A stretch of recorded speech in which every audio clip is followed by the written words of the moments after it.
Today on the Topic Show, Biden tweets tariffs on China and his ratio for the hypocrisy. Amazon's Ring of Power trailer is roasted on X Twitter. Representative Alyanna Pressley is roasted for her racist remarks. Ben Shapiro posts a clip of Biden in which he has to have 5 cuts in 14 seconds merely to get 51 words strung together. Teacher also comes out as trans and demands the students embrace it. Tesla increases their layoffs, this time in California. McDonald's introduced a $5 menu is confirmed. Krispy Kreme donuts will debut with Dolly Parton.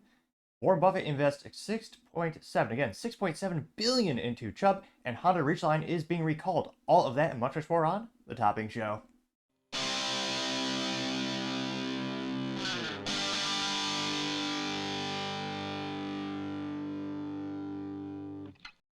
Thank you everyone for taking the time to tune in today. Today's episode of Topping Show is proudly sponsored by Topping Technologies. Topping Technologies is an IT value-added reseller and services company with a special proficiency in IT security. Heck, I see their founder released twice today. I say he's quite handsome and brilliant. He's me, you see, that's a joke. If you're an IT leader or a business owner, you can reach out to the team at sales@toppingtechnologies.com. Also, trying to get to 4,000 subscribers by the end of the month, so if you could click that button and tell your friends, I would greatly appreciate it. Now going over to the business part of the podcast, you have Tesla to increase their layoffs now to 601 over in California. This comes to us thanks to Yahoo News, which is the OG search engine from way back in the day. And again, another friendly reminder of timing is half of everything in life. Could have sold for $40 billion to Microsoft, turned it down, and now later they sold for like $4 billion to like Verizon. So definitely friendly reminder to know and remember timing is key. Now, this is coming to us again specifically by the writer by the name of, apologize, they actually don't credit the writer. I'm disappointed with that. Now, they say that, quote, Tesla plans to lay off an additional 601 employees in California. This thanks to a notice from the state government where they've been releasing more and more of the job cuts. Latest layoffs would affect employees at Tesla's facilities in Palo Alto as well as Fremont, California, and will start during the 14-day period beginning June 20, 2024. This is according to Tesla in their worker adjustment and retraining notification, also known as WARN. I love government, and I always have to have acronyms. They do sound cool, I suppose. So it'll be interesting to see. Hopefully they're able to find gainful employment at one of the other 3 EV companies that's struggling to maintain. Not out of their own possibility, maybe they'll just all work for BYD, which is growing exponentially in China, and it's going to be coming to the US sooner than we think. Again, look at Tesla stock. Past month, still up. So still doing pretty good. Trading for $175 per share. Not too shabby. And again, they need to cut those costs. It'll be interesting to see. Again, I think the main issue is you have an unprecedented slump in demand because EVs are really just a luxury toy for rich people. There's a couple of my friends who they lease it, and those companies are actually losing money when they lease. It actually is if you believe in the lease idea of, you appreciate that type of thing, that is actually a pretty compelling reason to actually lease an EV because you don't have to worry about the depreciation or the battery, which is the ticking time bomb for those things. So in those cases, it makes sense for the end user. But on average, they're very expensive. You can only have one person fix it. You're locked in, and then the battery's going to cost you about as much as a good, nice Honda Civic with an internal combustion engine as is best, because it does also have the option of having 3 pedals, also known as a manual transmission. But I partially digress. Do you think the EV slowdown is going to get better anytime soon? Biggest growing category in automotive is seemingly, not seemingly, statistically right now, is hybrids. That's where consumers seem to be flocking. And then again, you also have the auto community going down in general because of high interest rates that a government has to charge because of the inflation that everyone caused on the left and the right.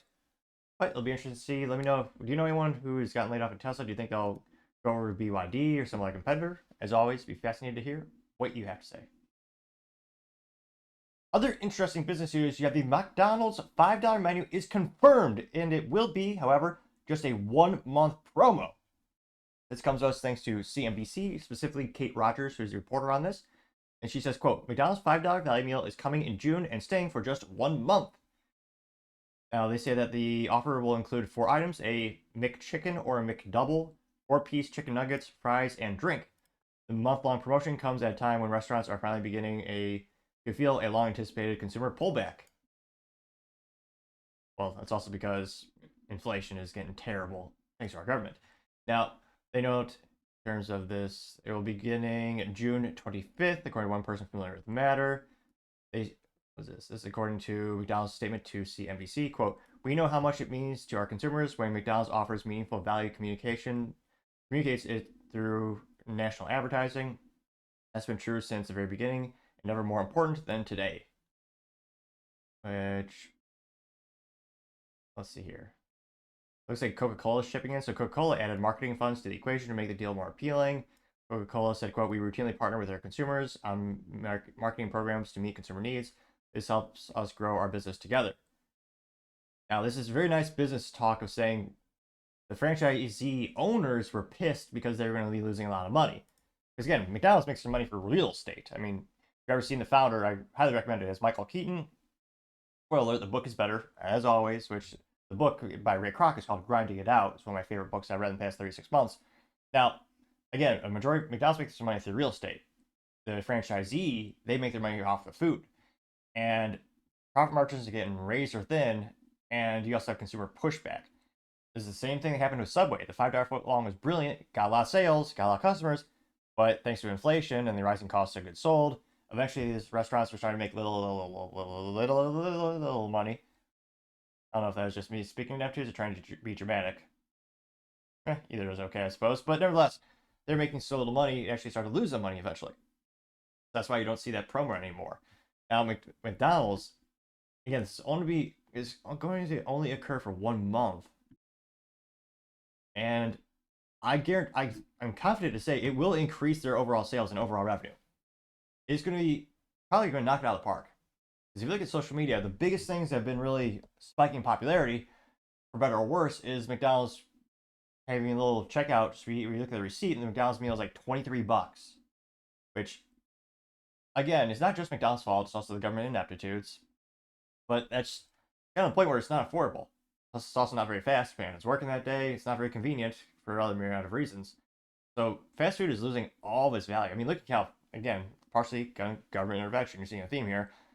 It now costs McDonald's franchisees $20 an hour to pay someone to flip burgers in California because of a government mandate increasing the minimum wage. Keep in mind, they also have to have all the BS things that go into paying for employee, and you still have to pay to train them. There are a lot of other factors that are in addition to that, and that makes it prohibitively expensive. And all these laws are making it just worse and worse for the fast food community. And I wonder if there's just going to be more disdain from the customers when this promo ends, because it is going to be temporary.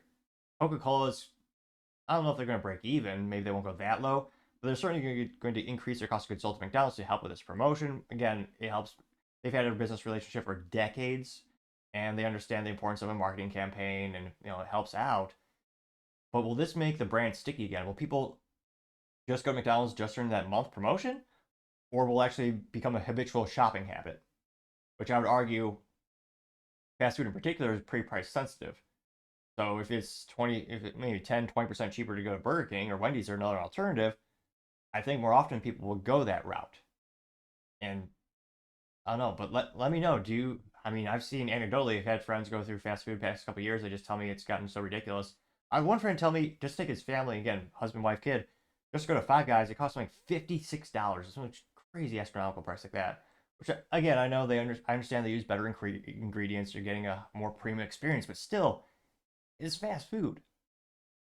So it's gotten out of hand. I suspect this will be a very, great short promotion. But I wonder if it'll just cause more disdain in the end. And are you actually going to go out and shop at McDonald's because of this promo? As always, if you guys need to hear what you have to say.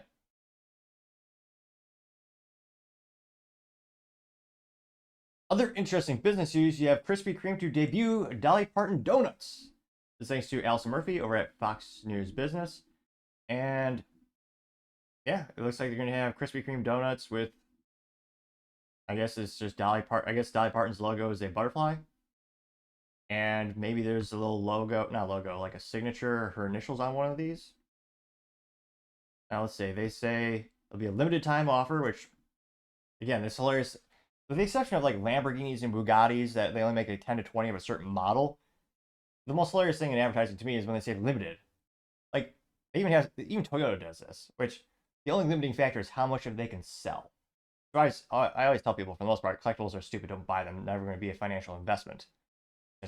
They're just a novelty. But nevertheless, they say inside each themed dozens box, there will be 2 of each 4 new flavors according to Krispy Kreme's website. It also comes with 4 original glazed donuts to complete the dozen. I wonder if they actually tell us the flavors here. Exciting family friends. So there's a picture of the box right there. Looks like there's maybe a little extra sugar cookie or something on top of the pink donut. Here. Party country music star. I don't know if they're going to try to. Maybe she'll throw in a jingle or a theme. But again, I understand this will probably actually move the needle a little bit.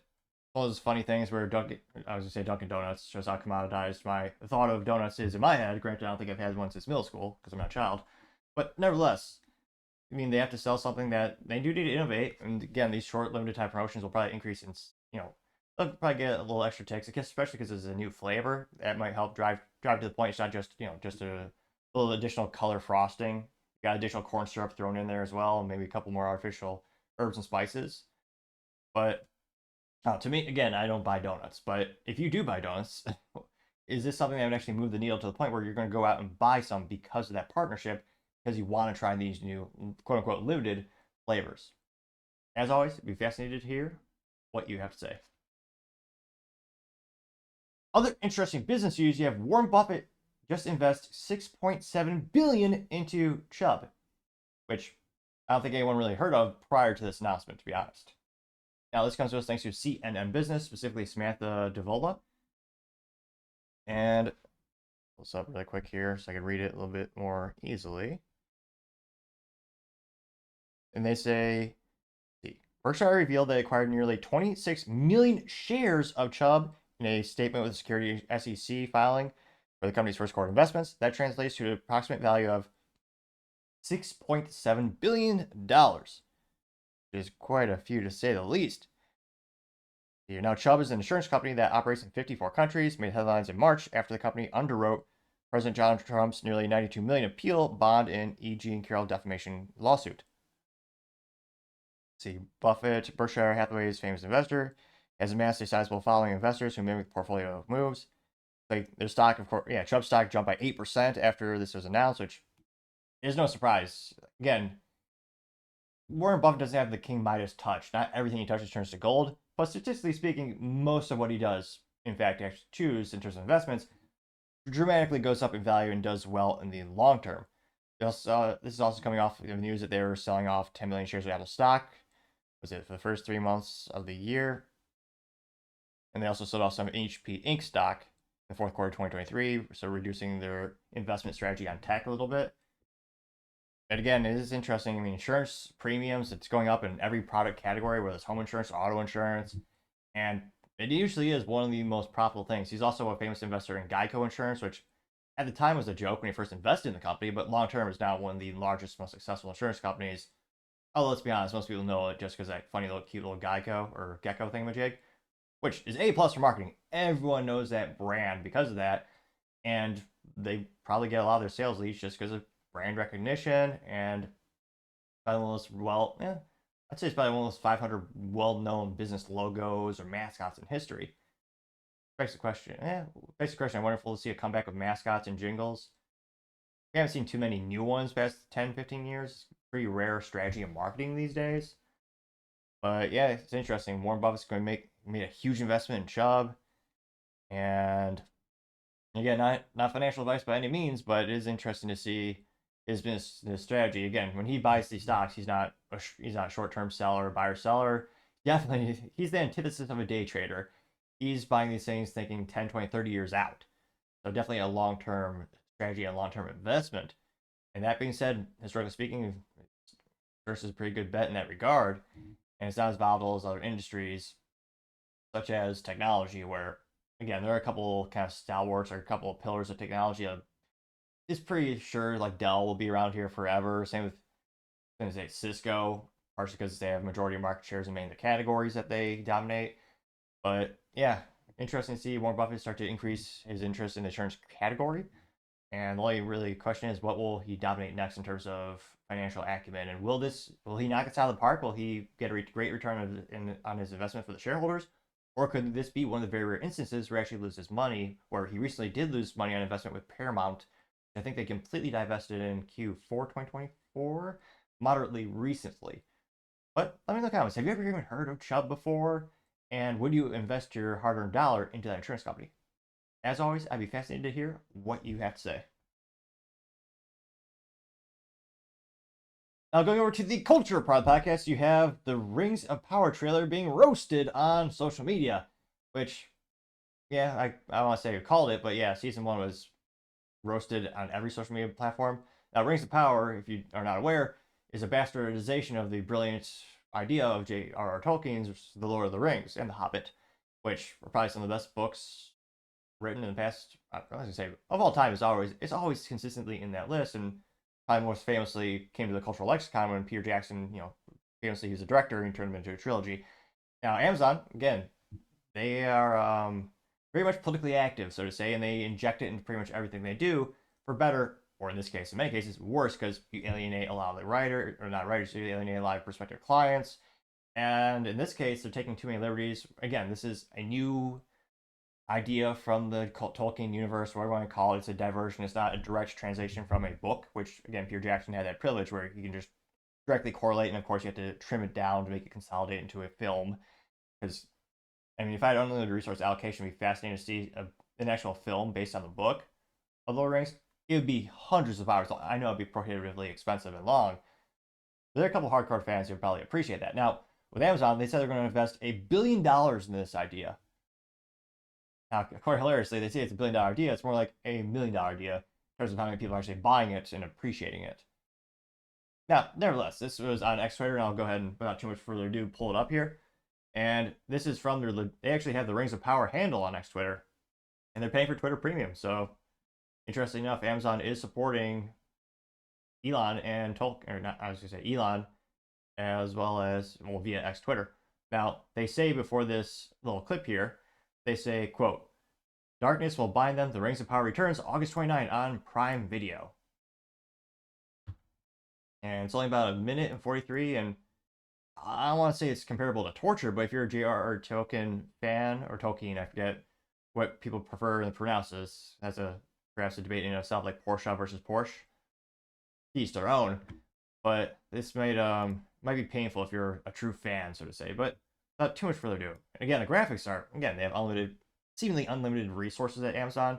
They can hire the best CGI on the planet. And again, there's always some silver lining in everything in life, or so I try to think.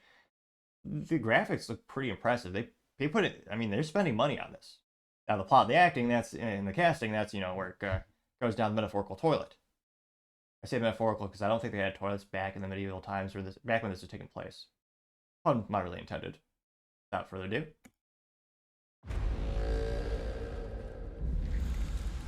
An evil, ancient and powerful, has returned. Alright, problem 1. I don't know if you're fans of the Spider-Man, was it Spider-Man 3? You're just, you don't see the visual in this, and you're just tuning in on the podcast, which I appreciate, especially if you're tuning in on those platforms. A little bit hard to get Shadowban there, apparently. And it looks like the little globby thing from Spider-Man 3, the little black glob from space. Returned. Like that. And moving, like a moving tree root. Prepare yourselves. Alright, got a strong woman holding a sword and about to go to battle. I think she's an elf. She got the ears, the hair. She has a sword and an arrow. She can do everything. Okay.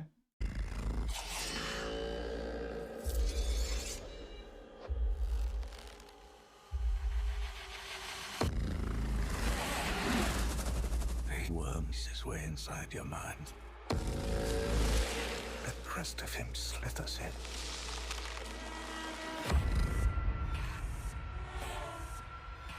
I think he has been here. I think he's been here among us all along.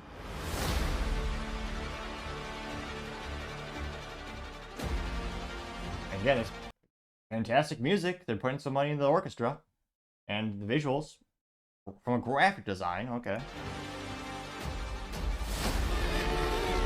Every soul in Middle-earth is empowered. Is that Lizzo?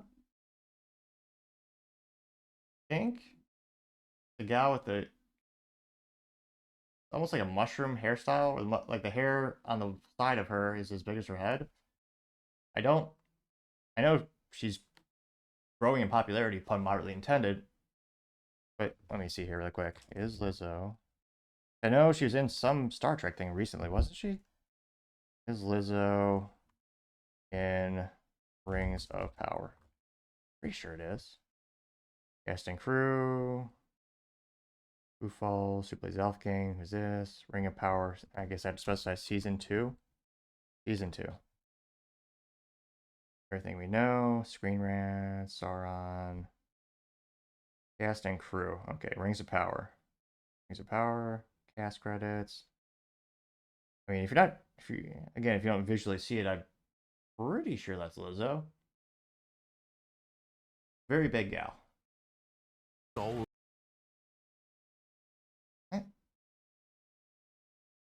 Let's see here. Screen Rant. I'm trying to see if there's IMDb. Or if they'll go season 2 yet for the credits. Do Control F. Let's see Lizzo. So according to IMDb, just Control F searching. I don't see Lizzo in it. Maybe she's in for season 2. The Middle Earth is in peril. Yeah, great graphics. Darkness will bind them.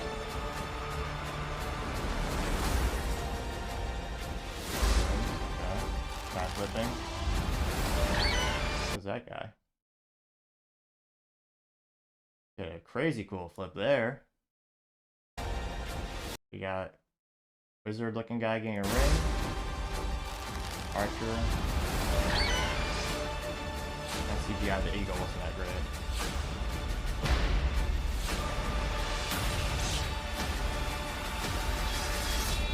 He's so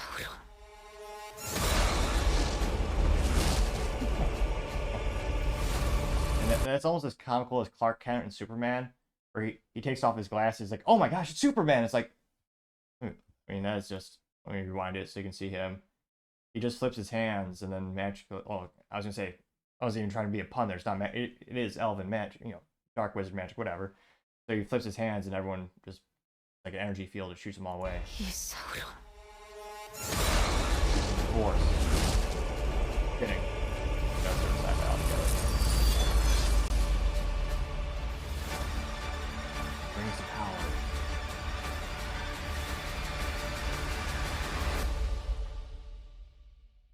Again, that trailer probably cost more than my year's rent of my rental house here. Like, it probably costs a pretty penny to say the least. I mean, just the CGI alone is impressive. And it went pretty well. I got 3.4 million views, but only 26,000 likes, which is not a good like ratio to say the least. Now, one of the first comments comes from Shari Shane saying, "Sweet Jesus X really needs to have a dislike button," getting 816 likes. Carl Benjamin says, "Most expensive cosplay ever," getting 1,000 likes. Paul Dozer says, "This will suck." Woke of the Rings, getting 271 likes. Master of the TDS says, "An evil ancient power has returned." Me, yeah, it's this sorry excuse for a show, getting 971 likes. And again, this is coming directly from the source, Amazon and the team on the Lord of the Rings team there. It's not coming, so it shouldn't be too much of a bias in terms of people only follow someone on X Twitter because there's a certain political ideology or they're more culturally slanted one way or the other. This is straight from the donkey's mouth. Let's see. So Johnny A from C says, "And of course, book readers will cry if stuff is different. Can't just like a show for what it is. This show is great." You found a contrarian statement? It does exist. So that did get 429 likes. Were they ratioed though? Bardic says, "Then call it something else. Save money on license and use it to improve production quality." It got 162 likes, nearly ratioed. Blue Dye Scorpio says, "So great that only 36% of people who started it finished it."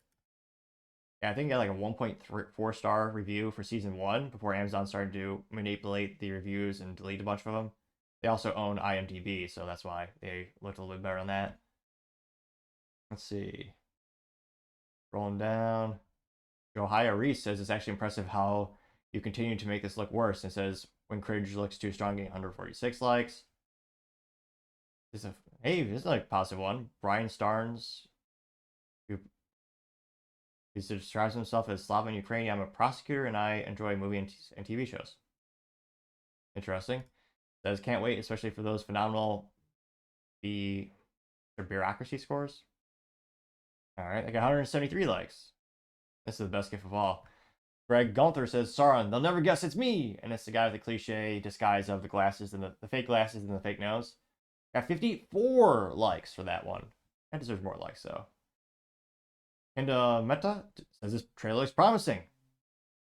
All right, another contrarian statement. This person got 14 likes. Surrealistic pillow? Although the picture is like a statue, it's not a pillow, so F minus for marketing. But nevertheless, this alleged talking pillow says this show cannot be salvaged, sorry, unquote. Getting 531 likes. The Shari says Prime is already busy hiding comments they do not like. Shocker. Here's a screenshot saying, this reply was hidden by the original post, the original author, multiple times. I got 65 likes. Retail stocks is putting in theaters, please. Getting 74 likes, which would be the dumbest thing on the planet. Because, again, Amazon owns this. This is, I was going to say it's not very much compelling reason for me, but for some people, it's giving them a compelling reason to go buy Amazon Prime, which no one really needs. I mean, no one needs to get their crap 2 days earlier. Plus, if you're like me, probably 1% of people who don't have Amazon Prime, it's almost like a gambling game. The 1 or 2 times a year you need to buy something on Amazon, or you want to buy something on Amazon, more accurately said, you never know when the packages are going to get here. It could get here in a day, or it could take 5, 6, 7 days. And there's been times when I've bought something on Amazon and it's gotten here within a day, and I didn't pay for Prime. I felt like I was cheating the system I won. Now, granted, it's just logistics for them. They probably had a neighbor right next to me, and it just made more business sense to just put them all in one truck and consolidate. I understand that. But still, it's the ultimate rush. Well, not really the ultimate rush. It's a moderate rush, I'll be honest. But a rush to say the least. But yeah, Amazon would never put this in theaters because they don't own theaters. They could buy out AMC or Cinemark if they wanted to. Again, it's not a business compelling reason to do this. So this is it quite literally says at the end of this funny trailer, Prime. Again, it's an Amazon Prime exclusive. So this person says putting in theaters. And not only would it would never happen. It's necessarily just to say it. Rumble Cookie says one cookie to rule them all. Not really funny, I guess. Getting 15 likes. Sean Knight says interesting trailer, but it's all flash and little substance. Getting 103. Let's give it 104 likes, because yeah, and that reveal of the Sauron thing was just pitiful. Again, I'm wondering how many, and I'm kind of wondering how many puns and inaccuracies I can put into this just to get people from Lord of the Rings to get extra interest in this segment of the show. But nevertheless, I mean, again, the graphics are brilliantly designed. The music is, again, it's pretty great music. Granted, it's not as good as Lizzo, of course. Ha! That's a joke because her music is, that's way of saying trash. Mentally vacuous is too polite of a thing to say about her music. Ear crushing, perhaps a war crime in some countries, but nevertheless, if there's any more contrarian statements here. Let's see, Hollywood, screenshot, let's see here. It's a real, oh wait, Orta Dunai. There's a picture of the Lord of the Rings logo, well, the ring and the tower and the tree.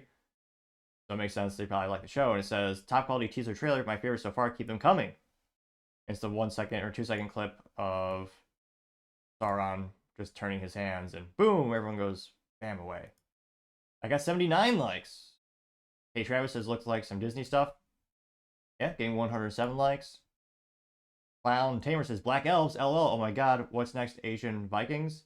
Inuit I can't pronounce it. Plantagetics? TF did I just watch? Getting 14 likes, which, yeah, that's another thing. They're replacing everyone in these fantasy universes. Well, white folks mainly. Let's see. Lucas says, no, make it stop. Rings of Prime was terrible. Yeah, that's a good name for it. It has nothing to do with Tolkien. Scrap it. It's getting 79 likes, which, yeah. Let's see. Oh, here's someone. Tolkien Universe says, can't wait for August 29th. That got 75 likes. Let's see. So a couple of folks appreciate it, but I wonder how many people who are going to tune in are just going to tune in to hate watch and critique it. Like here's a good meme. It simply has a Smeagol. Mojo Residence had the Smeagol meme and it just says no likes you. Getting 72 likes. Yeah, perhaps it's a great idea, or more accurately, a great example of having all the resources on the planet and still failing. And the importance of having substance and having a good idea, not just frosting on a cake, so to say. Yeah, frosting on a cake looks great. Tastes pretty good. allegedly. I mean, I taken years as an adult, but as long as this is where once you bite into the middle, if it's cardboard or some weird spongy, it's not going to be good at all. Probably perfectly explains this whole idea of the ring of the whole Amazon Ring thing. Not, I was gonna say that's not great marketing. It's so similar to their little doorbell thing, but you get what I'm trying to say. Again, it had great graphical design.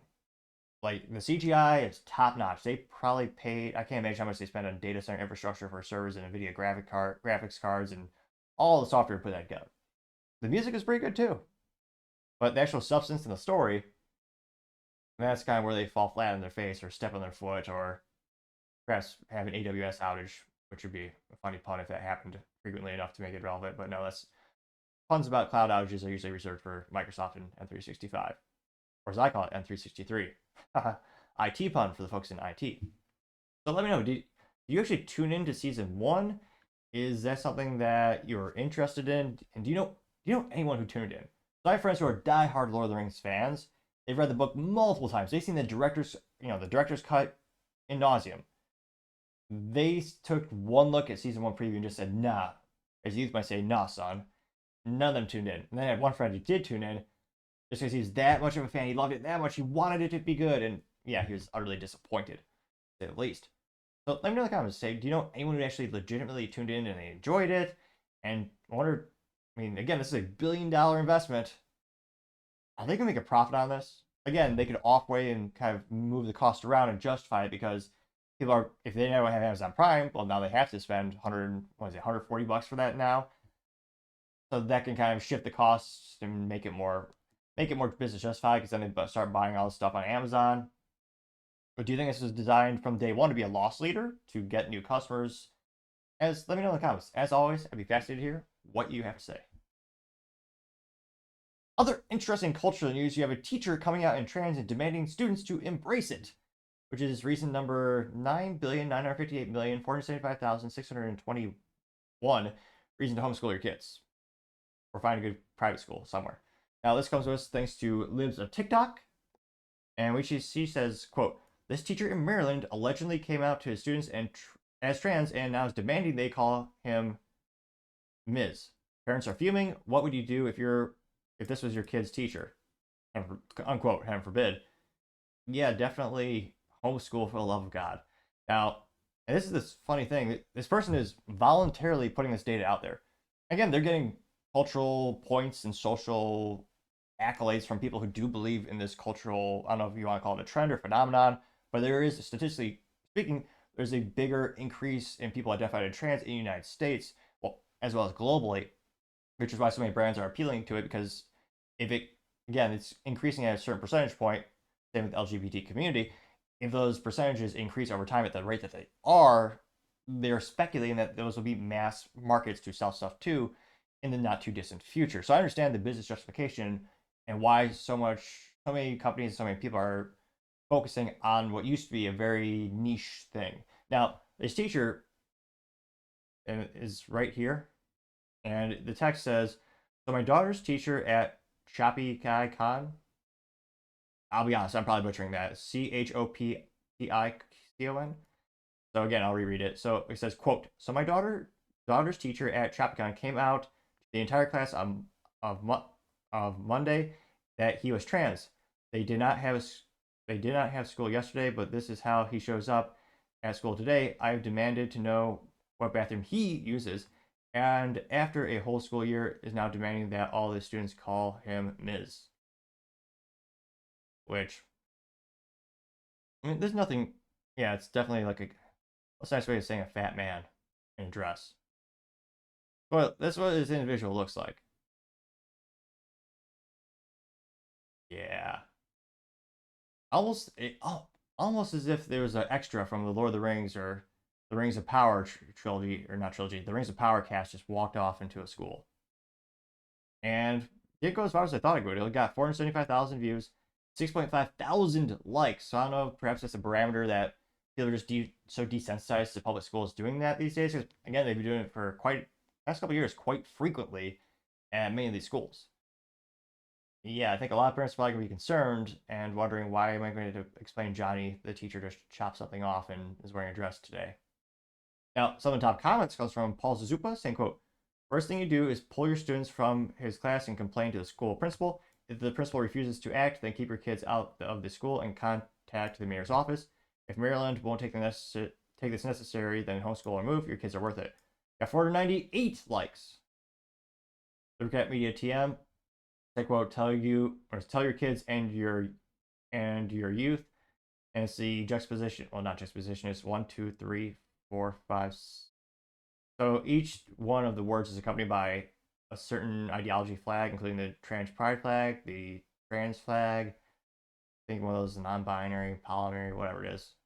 A lot of them. It says no one has to go along with this weird crap. Got 278 likes.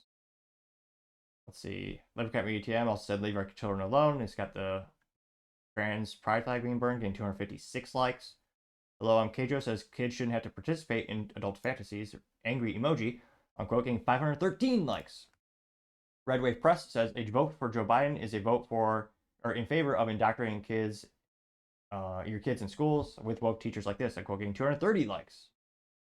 Arthur Eagleman says, quote, tell my kids to call him sir, getting 451 likes. America F says coming out about your sexuality to kids should land you in prison. Let kids be kids, getting 232 likes. Steve Inman says, quote, ma'am, we can see your Adam's apple, getting 825 likes. Valentin Gomez says, quote, fire this pedo right away, protect the children at all times, getting 229 likes.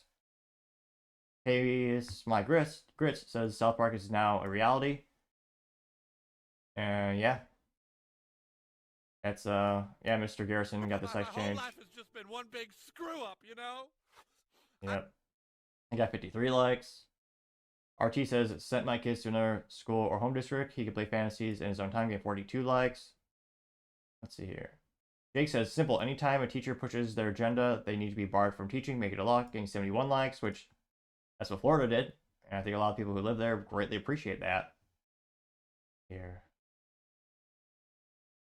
Southern Scribbler says it better than I could. It's a picture of a, what do we call it? It's not a famous meme, but it's getting up there in popularity. But it's the man in a suit, which, again, all men should always wear suits. But unfortunately, that's how you know this is more of a vintage meme or a caricature out of the 50s. But he has a hand up like that saying, hold on right there, trans F. Stop trying to force 99% of the population to participate in your mental illness. I'm quoting 38 likes. So not seeing a lot of contrarian statements. Let's see. Seems like does the homework. Oh, that's Cooking with Salmonella has a picture of the teacher, and the text says it does the homework or it gets the hose again, getting 14 likes. Yeah. Again, remember back, I'm sounding like an old soul more and more these days, but in back in my day, the teachers never talked about their outside of work activities or their adult activities. I mean, you basically thought your teacher was just not a robot, but they came, they taught math. They didn't talk about their weekend. They didn't talk about what they did with their husbands. They taught math and they went home. That wasn't too complicated. You actually learned about math, science, and history. I know public schools hardly do that anymore these days. Why so many of them are teaching mostly mentally vacuous cultural ideology things. Not really. I mean, how many of these kids can calculate the interest rates on a student loan or calculate the ROI on a student loan? Or calculate the total cost of interest rates of paying off a certain car? What's that actual cost you're paying? How much are you paying for the privilege of borrowing the money? What degree is the most profitable and most likely to get you a job? Spoiler alert, it's not underwater basket weaving or lesbian dance. Yet we still fund those degrees more and more. So I mean, it didn't go as viral as I thought. Again, it didn't even break 500,000 views on X Twitter. But I think a lot of people are just desensitized at this point because we've seen public schools doing this more and more. I think most of the parents who have a problem with it, by now, if they can, given the resource allocation, they have pulled their kids out of the public schools. They're either homeschooling it or they're taking their kid to a private school. And I mean, it'll be interesting to see if this cultural phenomenon increases in frequency in the United States. Again, a lot of people are starting to homeschool. Will more and more just continue to do it? Do you think everyone is aware of this phenomenon? Because, again, there are some people who don't think these types of things are happening. And, again, ignorance is bliss. I know a lot of people are working hard just to keep the lights on. I completely understand. However, if you're a parent, you have to go above and beyond and researching pretty much everything your kid is into, including what are the teachers doing? What are the teachers teaching? especially concerning when some of these school districts won't allow the syllabus to be released. They don't actually tell you what books the kids are being assigned, or they won't tell you what type of materials they're teaching. I won't say it's a big red flag, but no, it's a giant red flag when the teachers want less transparency, not more transparency. So let me know. Do you have kids that you have taken out of public school because of this? Do you know anyone who have taken the kids out of public school because of the instances? And by contrast, do you know anyone who has put their kids in public school to be exposed to this stuff? We usually call those parents, Californians. But again, I mean, there are some parents who do agree that they should expose kids to drag queens that are barely clothed in anything and performing lewd sexual acts. Again, there are many of those people in the United States. But let me know in the comments. As always, I would be fascinated to hear what you have to say. Now going over to the political part podcast, you have Biden tweets tariffs and gets ratioed for hypocrisy. Which, I don't know, perhaps, again, an old soul moment. Every time I hear the word hypocrisy, I think of one of the best comedians of all time, Norm Macdonald. When, most famously, he was roasting OJ, and we actually got him fired off SNL because he wouldn't stop with those brilliant jokes. He goes, oh yeah, no, man, yeah, the worst thing is, not the murder, the hypocrisy. Which, that might be the worst Norm impression you've heard in 2024. However, hopefully it made you smile because it's so bad, or if I had a modicum of credit, or just a little bit okay or good. Let me know in the comments. But again, if it makes someone smile, or a good pun makes your day, it's worth it. But nevertheless, now this comes to us straight from the horse's mouth, or more accurately, more realistically, probably from Karine Jean-Pierre, the White House press secretary, because it's been shown multiple times where he would actually tweet for the president, and yeah, people started to catch on pretty quick. So, did Biden actually write this? I don't want to say it's a 0% chance, but it's probably 0.0076729%. I would say that's a fair ballpark on terms. And again, I know many politicians don't do their own tweets, which I think that should be illegal, actually. That, again, Elon has the technology with the facial recognition. I think it should be a law that if you're a political figure and you want to have a political, a profile page that's just for you and not just your administration, then you should have to be, recognized as the actual user. But I partially digress. Again, this comes straight from his profile. He says, quote, I just imposed a series of tariffs on goods made in China. Or, let's be honest, every time we hear that word, we always think, China. But nevertheless, on the steel and aluminum, not so much, but now more. But again, back into the realistic voice. So Biden says, quote, I just imposed a series of tariffs on goods made in China, 25% on steel and aluminum, 50% on semiconductors, 100% on EVs, and 50% on solar panels. China is determined to dominate these industries. I'm determined to ensure America leads the world in them. Unquote. I got 16.4 million views and 50,000 likes, which is statistically known as terrible. Again, this should be a good sample size of people on the left, people on the right, people in the middle. It's his profile page, or if anything, I think more people on the left would follow him, politically speaking, because again, he's a Democrat, he's left ideology, and yet he is mostly ratioed. Spoiler alert. And fascinating enough, one of the most hilarious forms of irony was the United Auto Workers spending hundreds of millions of dollars throughout the years bolstering up Democrats and Biden administration when they quite literally are outlawing and making their products illegal. So you look at where American automotive companies make the most of money, it's V8s, it's SUVs, it's trucks. They're losing money hand over fist on EVs. Ford lost $132 or $136,000 per EV sold in Q1 2024. This year. They're moving the right. Rivian, another American company, not the traditional one, they lost about $34,000 per vehicle. They're all struggling. Again, it takes years to make a profit on EVs. I would also argue long term it's a terrible investment because the batteries are disposable garbage and will cost more than a Honda Civic to replace. But I partially digress. Biden for years has been against when Trump did tariffs. Everyone told us it was bad, it's terrible, it's anti-free market. Which I would argue, if you didn't have Republicans and Democrats make so many laws in the United States that were anti-business, you wouldn't need tariffs at all, or maybe just to a small extent. But it's so prohibitive to manufacture things in the United States. There's so many rules, so many regulations. I know so many automobile companies small mom and pop automobile shops and car mod shops have gone out of the under the past couple of years because the EPA cracking down on them more and more. Just suppose that with China is building more coal plants than you can possibly fathom. I think it's like 27 a year now. A lot. But nevertheless, let's go into the comments. Well, the first one comes from Catturd saying, This is a picture of a tweet from Joe Biden in 2019 saying Trump doesn't get the basics. He thinks his tariffs are being paid by China. Any freshman econ student will tell you that the American people are paying the tariffs. The cashiers at Target see what's going on. They know more about the economics than Trump, unquote. So, granted, with most politicians, if it wasn't for hypocritical standards, they wouldn't have any standards at all, I would argue. But this one's even more blaring because, yeah, Trump got roasted for those tariffs. And now Joe's doing the... In one case, is it exactly... I think it is exactly the same tariff on steel and aluminum. And 50% semiconductors, 100% on EVs. Which is kind of interesting because, again, the government in the U.S. wants cheap EVs so that everyone will adopt them.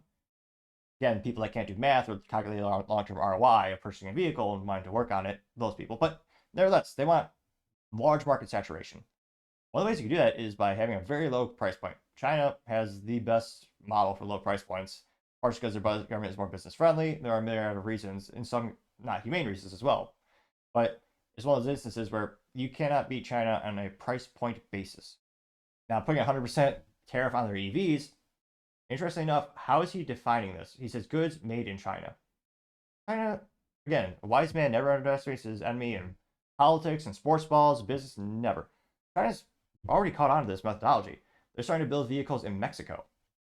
And guess what? Those tariffs are basically, I don't think, because of the NAFTA agreement, you just have those you just have them come over from Mexico. So BYD, the most famous, fastest growing automotive company in China, which does make hybrids, but they also make a lot of their EVs. They're the number one EV producer in China. Well, they're going to be having factories in Mexico, and they'll just ship across the border. Again, that's legal. So they're not illegally shipping across the border. So at this point, you could ship probably a Boeing 737 across the southern border, no one would notice. Partially digressing that point. But yeah, would it be considered made in China if China puts all the investment in Mexico? So China owns the factory. In some cases, they just supply the raw materials.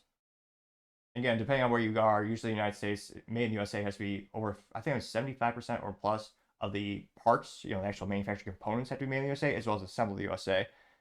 That's why, and it's so unfortunate, if you go to like a Home Depot, you see all these tools, it says made in the USA, asterisk, with global materials or components, which is BS because it's not really made in the USA then. It's assembled in the USA, which, again, and I'll go on a whole rant on that another time. Now, scrolling down more and more. Well, and then, again, that was the ultimate ratio. So, again, Cat Turd had that tweet showing how Biden in 2019 said it's bad. That got 55,000 likes, and Biden only got 50,000 likes. That being said, Biden got 50,000 likes. So there should be a lot of comments that are giving him accolades for this. Now, Paul Zupa says, quote, I'm old enough to remember when Joe Biden said tariffs on China were a bad idea. What's he going to do next? Build a border and defend America? It got 5.7 thousand likes, which, I don't know about that. Here we go. Well, A+ marketing, because you know what this person stands for. This hashtag, and kind of like a web domain, this, I don't know how this person got this, I would guess it's in demand. The hashtag is hashtag Biden wins, or the @ symbol. That's the person's profile name.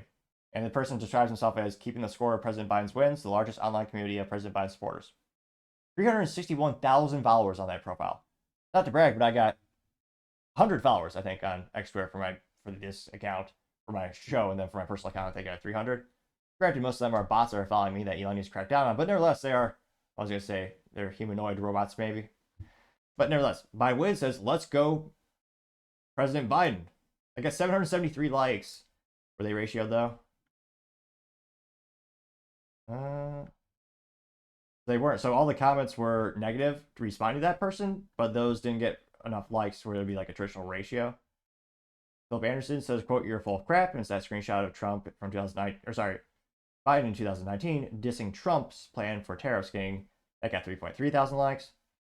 Danny Halflong says, China dominates these industries because it invests in them. Tariffs won't spur investment. They will cut off the U.S. from the only country doing so. Killing 3 birds with 1 stone, your legitimacy, the U.S. economy, and your climate change fight. You're finished. I got 4.5 thousand likes. Planet of Memes, which F marketing today, they usually, I would say 50-50 shot in terms of when Planet of Memes responds in a meme form. But nevertheless, today, Planet of Memes simply said in text, didn't you call out Trump for doing the exact same thing? That, unquote, it got 9.6 thousand likes. Let's see here. Alzan, what does they say? Alzan Mazzari says, America is leading the world in tariffs and genocide. You demented mass murder. Unquote. I got 6,000 likes. Let's see. Shane Watt, let's see here. Shen Waihan says Biden's confusion, the true ugly face of a sour loser and sabotage a global climate fight, getting 3.5 thousand likes. Now, that being said, many of these things are actually good, long-term ROI or long-term for, I would argue, for the Earth as well. If you are buying into the climate or the climate fight, the climate discussion, the issue with the solar panels, which they've gotten more efficient, they've gotten better throughout the years. So depending on where you live, it could be a positive fiscal investment. However, a wise man by the name of Thomas Sowell once said there's no such thing as solutions, only trade-offs. The issue with the solar panels is that they contain hazardous materials, and right now, with the current technology we have to try to gain the raw materials back from the solar panels, it's still net negative for recycling.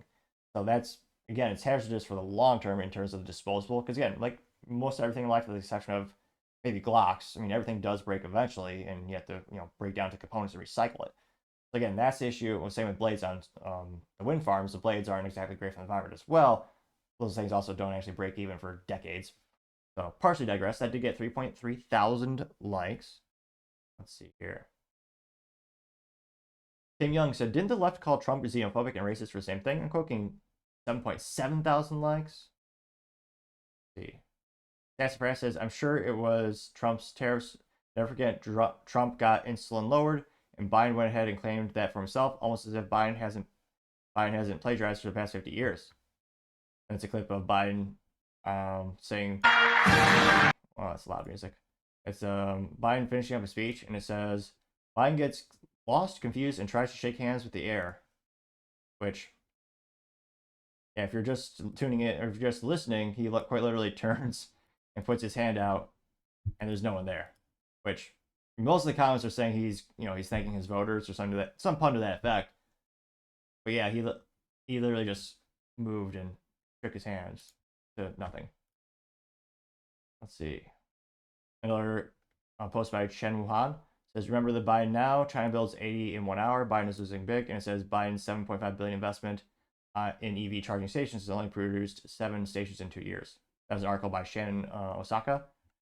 Let's see. It's from the Washington Post, actually, which, again, is not a post that is usually critical of the Biden administration. They obviously have a left-leaning bias. They got 1.9 thousand likes. So, yeah, definitely not increasing in popularity. And, again, I understand the economic perspective and the argument for tariffs. And one of those instances, though, I don't know. It'd be interesting to see how much this just tampers the importation of these products. And then at the end of the day, it's going to be passed on to us in terms of the price. Does it really protect American manufacturing? Does American manufacturing get to the price point where it can be aggressive without the tariffs? At the end of the day, it is, of course, political hypocrisy, which is disgusting and ridiculous, which most of them do it left and right. But let me know in the comments. Are you surprised by this hypocrisy? Do you think, let me know what type of impact do you think this will have economically? As always, it'd be fascinating to hear what you have to say. Other interesting political news, you have Representative Alyanna Pressley saying she's tired of white men. And then she went viral, to say the least. Now, this comes to us thanks to End Wokeness on X-Twitter, in which he says, quote, Representative Alyanna Pressley, Democrat, just now on the Florida House, says, I'm tired of white men failing out, which I don't think that's happened in a couple of decades. But nevertheless, she? Yes, she. She's only about 11 seconds long, so not too long, thankfully. Hey, I don't know what. She looks like a broke Power Ranger. Because of her uniform. Let's just say she gets an F- for fashion. Without further ado. I am so tired of white men failing up. This lack of accountability is a shameful, inadequate, and deeply unsatisfactory, and it is re-traumatizing. Chair Grunberg, I am so traumatizing. Those earrings probably weigh about 5 pounds apiece, so at least she's getting some exercise. Gotta, work the neck muscles.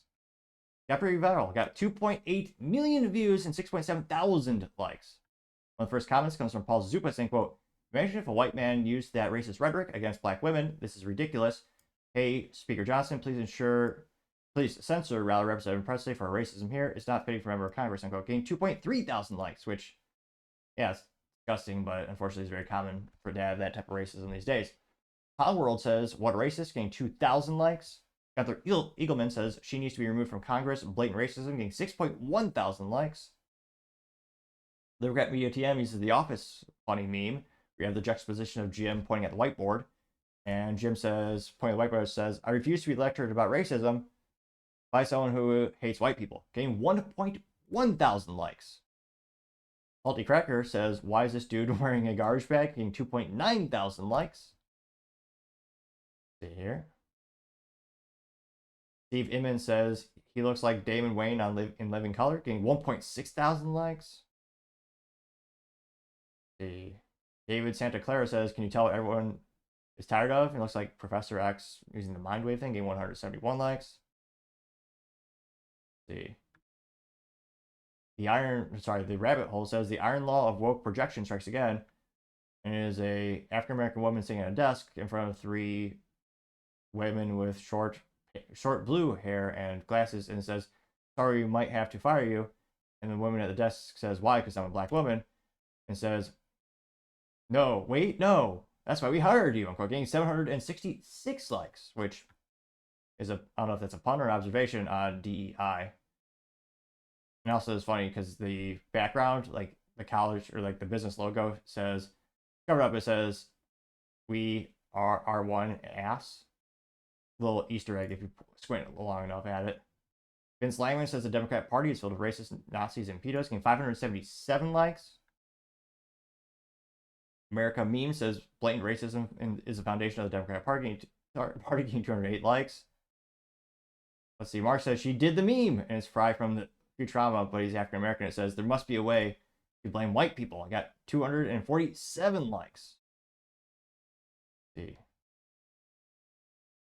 Oh, there we go. Brick Suit says, why is this why she stole the Klaus Schwab look?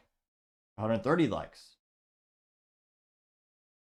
A lot of people saying, white folks, the only people who are allowed to be racist and against. Let's see.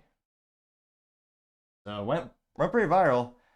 Not a lot of people sticking up for her, but again, in terms of cultural and political accolades, she'll probably get a couple bonus points for this, and she'll probably get a couple more people to vote for her because of this. Believe it or not, but it's obviously disgusting that politicians are just being openly racist and pretty much having zero accountability. If anything, getting accolades from their peers.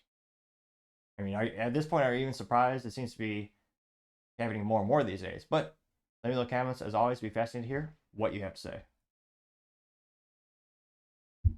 Other interesting political news, you have Ben Shapiro posting a clip of Biden in which he has 5 cuts in 14 seconds to say 51 words. Also known as, you are terrible at speaking behind a camera, or you have dementia, or a little bit of both. Which, again, if he takes you 5 cuts, that means they have to stop it, start it. So they're doing everything they can to make him sound coherent. And I don't think it's working. Now, again, this comes to us thanks to X-Twitter, and Ben Shapiro actually responded to the video. Now, this video comes from Biden's webpage, or rather more accurately, his Twitter page. And he says, Donald Trump lost 2 debates to me in 2020. Since then, he hasn't showed up for a debate. Now he's acting like he wants to debate me again. Let's make a deal. Well, make my day, pal.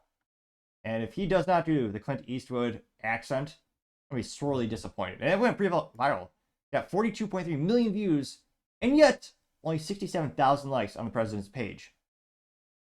And all the comments there are just roasting him viscerally, to say the least.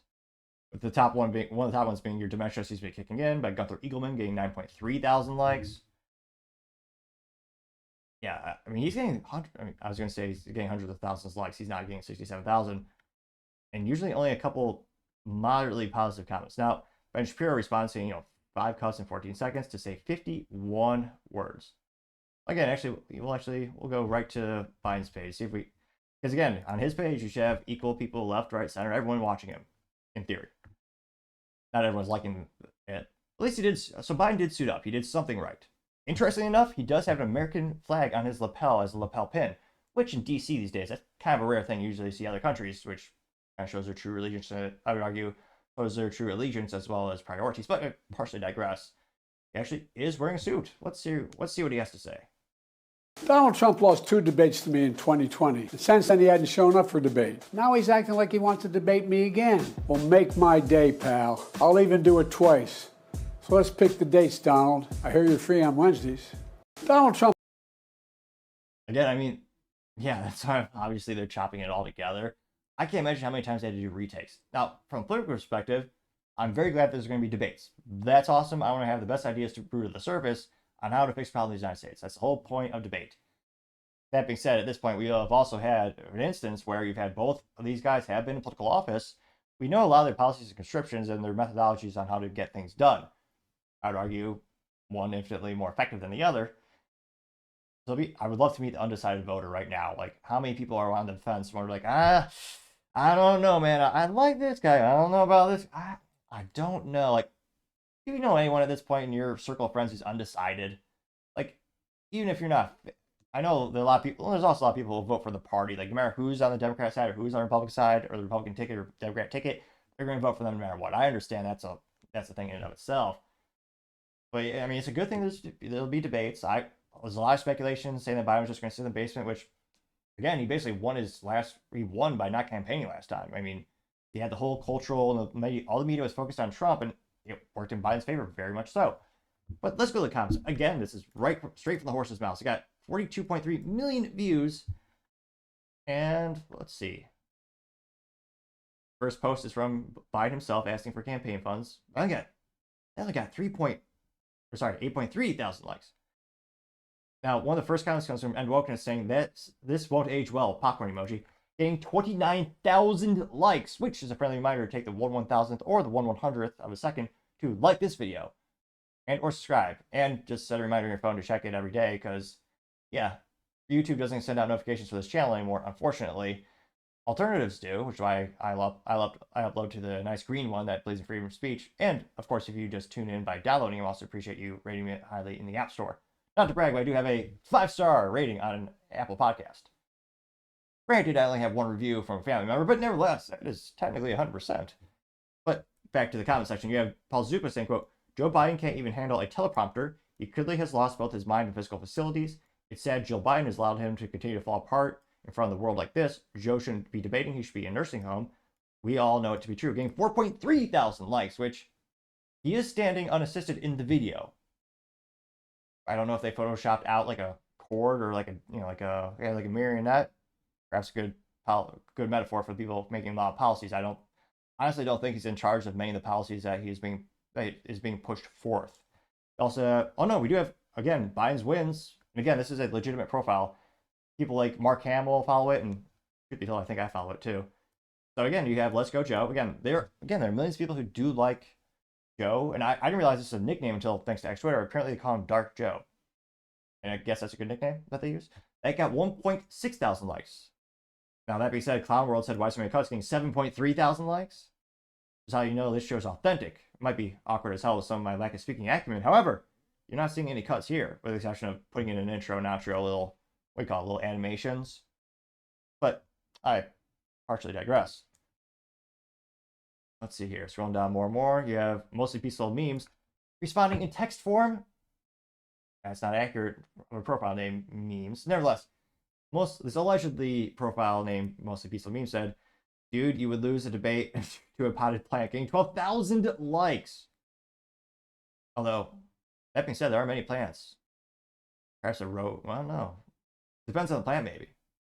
What kind of plant is he talking about? Is it poison ivy? That's kind of rough stuff. Is it just a dandelion? Is it like, what is it? The one that opens and closes, not the praying mantis, the one that opens and closes his mouth with the funny looking teeth. Probably the only interesting plant you see as a kid, like when you go to biology class. Oh, sometimes I definitely have my brain farts on my camera from time to time. But truth be told, you're not going to see this cut awkwardly. Let me know in the comments. What the heck what is that silly plant? It just opens and closes, eats the flies. Venus flytrap. There we go. Took me a little bit to get there, but nevertheless, I have finally landed my plane, as my metaphor is. My picture says sick, and it's a picture of Biden and his daughter on a cover of Time magazine that says shower time, getting 3.2 thousand likes. Sarah Rose says, you needed a teleprompter for a 15-second video. Good job not reading end of quote or last name or pause this time. Unquote. Getting 11,000 likes, which is a reference to a clip that went pretty viral earlier this month where, yeah, he quite literally has said, like, reading a teleprompter, he'll say last name or he'll say pause, which on traditional production, like right now in front of me, I just have the bullet points of the actual topics to remind myself, and I have the intro and outro to kind of just keep me on track in the intro summary. But they'll also, in some more professionals, they'll have little stage directions of more instructions that you're not supposed to say out loud. And Biden, yeah, he has said those out loud all the time. The fact that no one has hacked into those teleprompters by now is such a lost comedic opportunity. We have a Ron Burgundy effect. If you just put anything on that screen, he'll read it without hesitation. But nevertheless, let's see here. Zeke Akram says, the many camera cuts in this video tells me you screwed up this a bunch of times and your video editing team had to work overtime in order to make you seem like you knew what you're talking about, even though you're clearly reading off teleprompter. Yeah, real strong. Getting 9.8 thousand likes. Sarah Rose says, why 15-second clip? Edited 5 times, getting 9.3 thousand likes.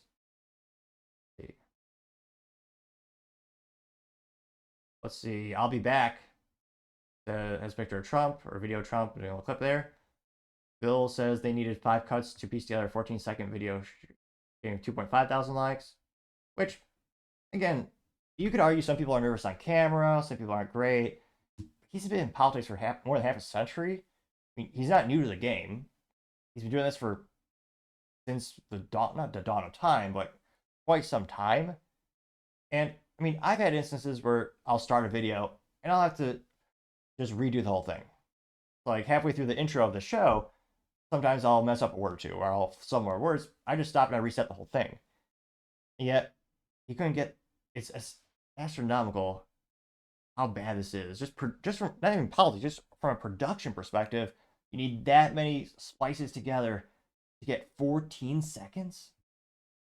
I mean, that in terms of job security and a video editor for the White House, that's got to be a extremely lucrative career. The demand is unprecedentedly high. Let's see here. Scroll down more and more. Gunther Eagleman says your dementia seems to be kicking high, getting 9.3 thousand likes. Damian Imani says this 13-second video showcases your speaking skills. You can't deliver it in just one taking. 4.2 thousand likes, which, again, some people can't do a single take. And I mean, granted, it was 4 years ago, but in the last debates, he at least sounded, I was going to say coherent, moderately coherent. And Biden has done speeches in the past, 6 months. Granted, in those times, a teleprompter, you're uninterrupted. A debate is going to be very entertaining. I mean, they're announced it's, they're saying it's going to be taking place. We'll see if it actually is, or if something pops up that somehow prohibits it. So you have a couple pictures of the instance where Biden seems to be defecating himself standing up, getting 1.6 thousand likes. Tim Young says, look how heavily edited this video is. Biden can't even go 15 seconds without reading off the script, getting 8.3 thousand likes. 5 times August says, what is this, 5th grade, getting 2.6 thousand likes. Again, this is his page. People, again, there are millions of people that like him. We've only read like 1 or 2 comments giving him positive accolades or really, saying nice things about him.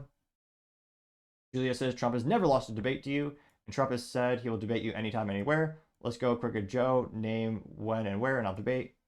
And you'll debate him. What are you scared of? Getting 2.8 thousand likes. Oh, finally, we had to scroll for quite a bit. My finger, almost getting an exercise there.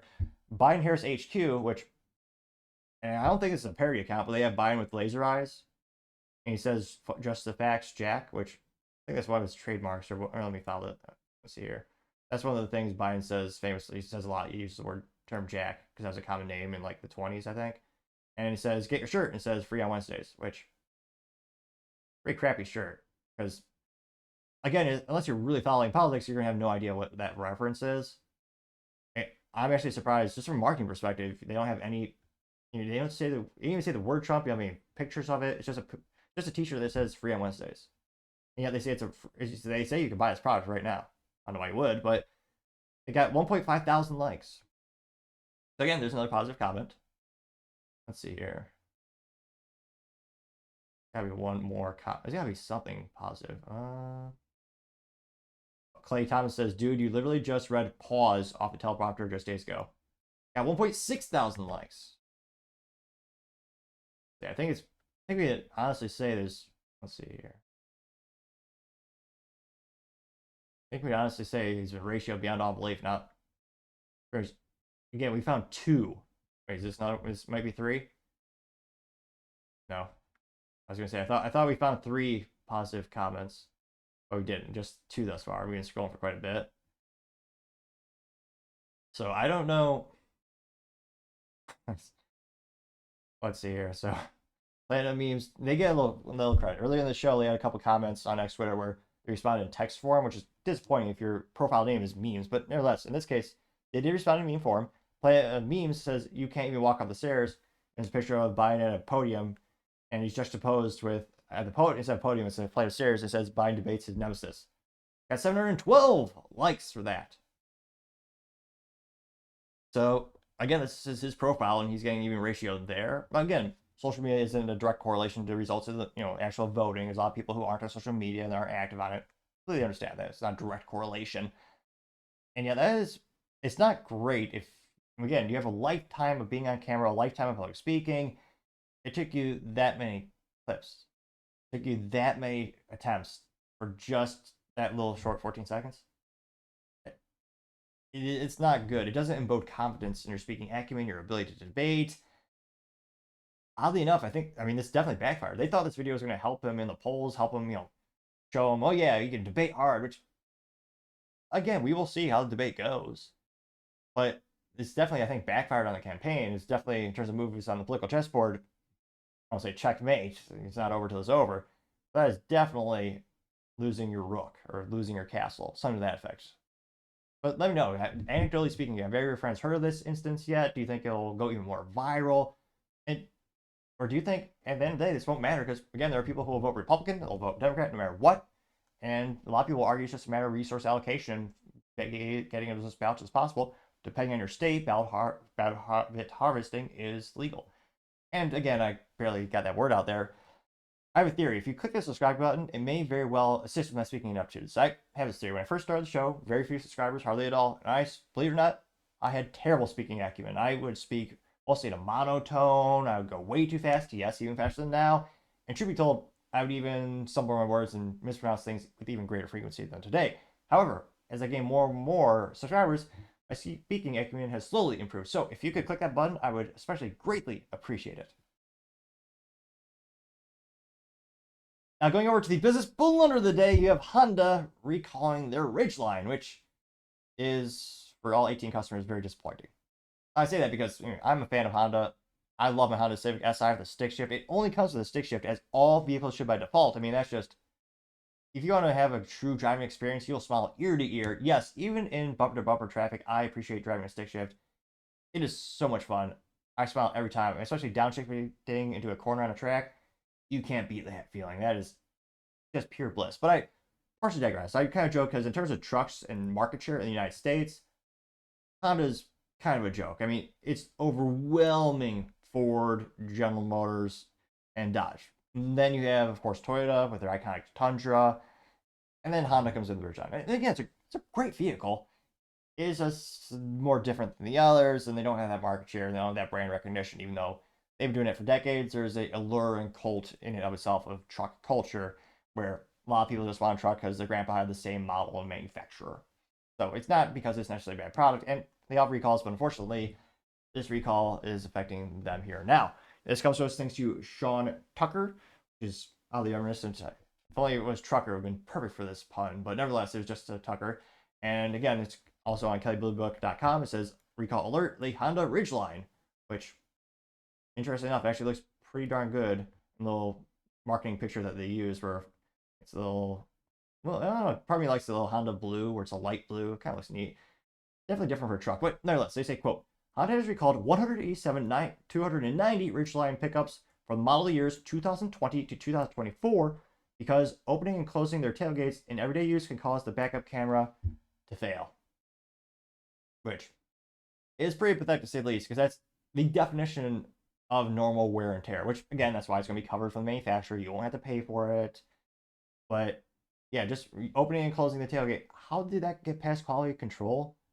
I mean, normally, if you have an industrial engineering team, you're not just going to have Bob down to the assembly line, open and close it, 1,000 times. You're going to have a robot, you're going to have a machine opening and closing that thousands of times and, calculating how many times can we open and close before we have a failure rate. What part fails first? Is the failure rate to the point where it's failing too much or failing quote unquote too soon, where we need to make some of the components more robust or redesign it? Again, they have the resource allocation. I know they're one of these smaller automotive companies, globally speaking. Now, they also say, quote, the company says that the federal safety officials at the National Highway Traffic Safety Administration that the problem is particularly likely to develop in cold states where road maintenance crews use salt on the road to make the roads safer than snow. I like how they explain that, which, yes, in one way it's safer, but you're also destroying cars, which isn't good, making more of a disposable society. I don't know, personally I think sand would be better, but I partially digress. I know Anakin Skywalker would not approve. Honda says, quote, protective woven twisted loop which has a high permeability to salt and water protects the wire powering the backup camera, which,